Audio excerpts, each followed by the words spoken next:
Do you want to learn how to can chicken? Well, let me tell you, it's a whole lot easier than you think. I canned peaches just a couple of weeks ago, and canning chicken was way simpler than that. And yes, canning your own chicken is worth it because it stocks your pantry, makes meal prep easier and faster, and tastes delicious. If this is the first time that we're meeting, hi, I'm Cassandra, welcome to my channel. I'm an urban homesteader who mixes the best of the old and new. So if living and learning old-fashioned on purpose is your thing, click subscribe so that we can meet weekly. I'm usually somewhere between my kitchen and garden.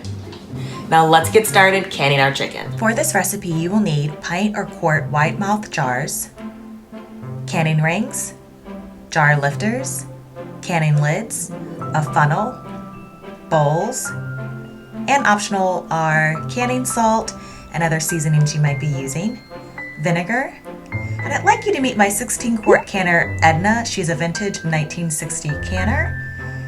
And her newer counterpart, Ella. This is an electric pressure canner. If you're starting with prepackaged chicken, feel free to skip to the timestamp that I'll pop on the screen. But I strongly recommend buying whole chickens and breaking them down yourself. First, cutting a chicken isn't as hard as you think if you have a good knife and technique. I'll place a link to a card above and in the description box to a 3-minute video to a different channel that didn't overcomplicate things. Second, when you have the whole chicken, you'll get the backbone, and you need that to make homemade chicken stock or bone broth, which creates a second free product for your pantry or freezer. And third, per pound, it's just cheaper, y'all. I'll take 2 to 3 minutes of my own time to break down chicken and repackage it using my own freezer bags or jars so that I only pay 99 cents a pound versus upwards of $1.78 per pound.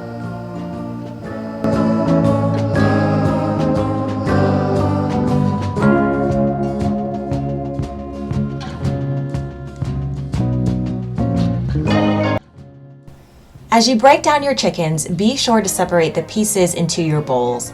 I place the breasts in one bowl and the legs and thighs in another.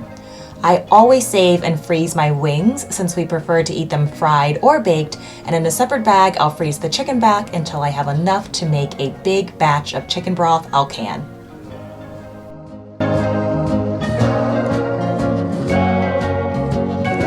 Let's start with the chicken breast.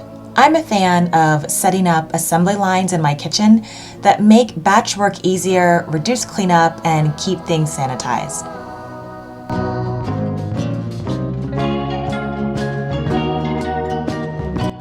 Now, when cutting your chicken, you'll want to make sure that each chunk is roughly cut into similar sizes so that your meat processes evenly. I'm cutting mine into about 2-inch thick pieces because I'm using pint-sized jars, and this size makes the chicken easy to remove.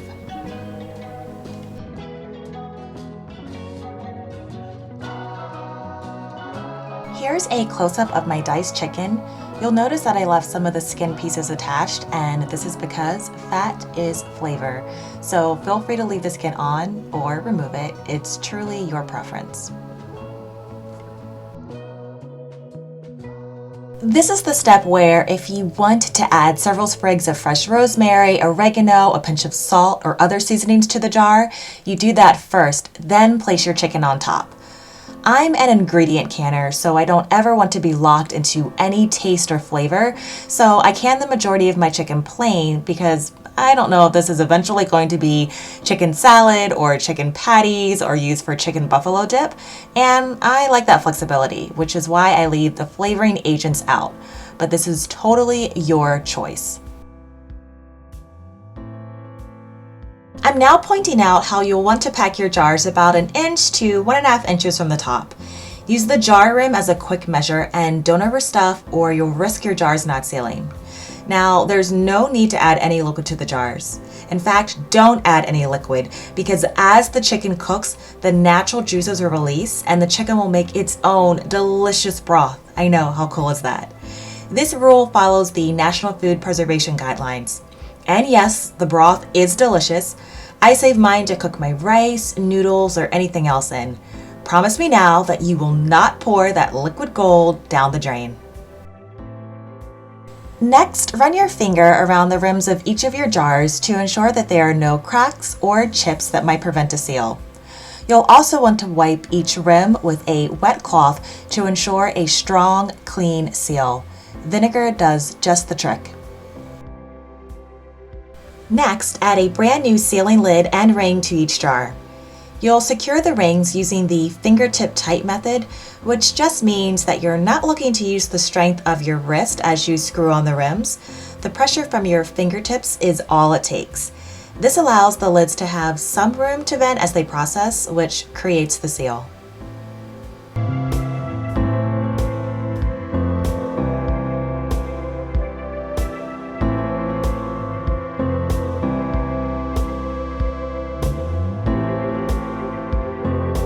Now, I don't know about you, but I love building up my food storage and creating my own convenience food for when I'm in a pinch or want to enjoy something that's off season or not on sale. It just makes me feel so accomplished.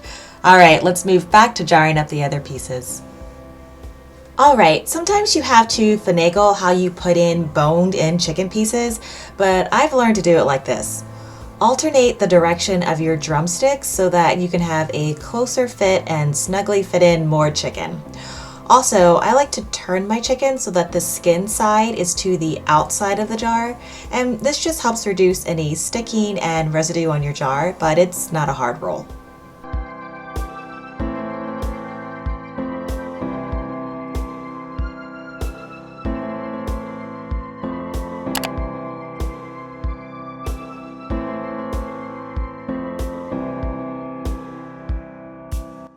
All right, you know what to do here. Using clean hands, make sure you've inspected your jar rims and give them a good wipe with vinegar.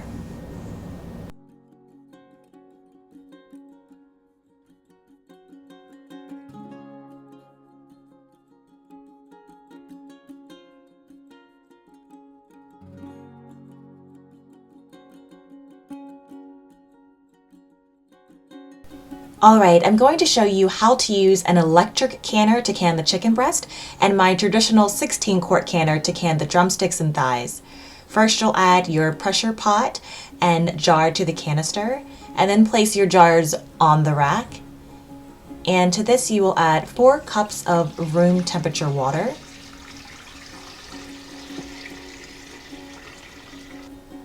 To prevent jar cloudiness, I throw in a splash of vinegar.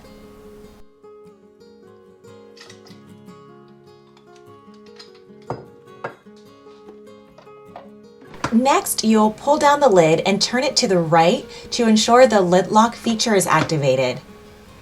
Then you'll set your lid to the exhaust setting to ensure your canner vents as it builds up pressure. You'll press the high setting and set your timer to 75 minutes. This is the required time for pressure canning pint-sized cans of raw chicken. Next, you'll listen and watch for a steady stream of steam to build up. Here's what you'll listen and look for. And apologies for having you stare at my kitchen ceiling. My walls are white, so the only way you could see the steam was to have the red contrast. After you have observed a steady stream of steam for 10 consecutive minutes, switch the setting to airtight, which activates the timer. The electric canner does the rest and doesn't allow you to unlock the lid until it completely cools. Line your countertops with a towel, which buffers your glass jars from cracking as they move from the heated environment of the canner to the temperature of your house, which will be much cooler. Use a jar lifter to remove the jars.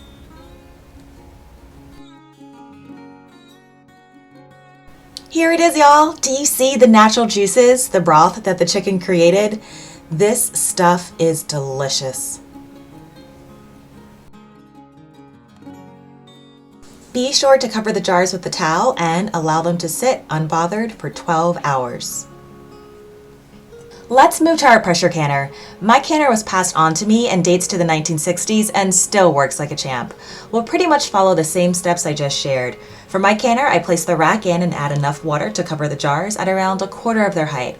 Remember, the processing time doesn't start until the pressure canner vents a steady stream of steam for 10 minutes and reaches the right amount of poundage. I live in Maryland and require 10 pounds of pressure. Also, the process time varies depending on the size of jars you're using, pints or quarts, etc. Because I'm canning in quart-sized jars this time, I'll need to process for around 90 minutes. Now, glass stovetops are more temperamental than gas stoves when it comes to regulating the pressure, so keep an eye out on your pressure canner throughout the full duration of the processing time. Once your quart jars finish processing for 90 minutes, make sure you cut the heat and allow the canner to completely cool so that the can is cool to your touch. Lift the lid away from your face so that any remaining steam doesn't burn your face. Cover the jars and sit on a towel for 12 hours. As your jars cool, you'll hear the lids making clicking pops as they seal. It's the best sound ever when it comes to canning. To confirm the lid sealed, remove the ring and tap on the lid. If it pops back up, your jar isn't sealed. When the lids seal, they become concave, and most of your jars will seal within a few hours of cooling. But if you do have a jar or two that didn't seal, simply store them in the fridge and enjoy within a week or so. I also like to write the name of the item that I'm canning, the date that it was canned, and the price that I paid per pound.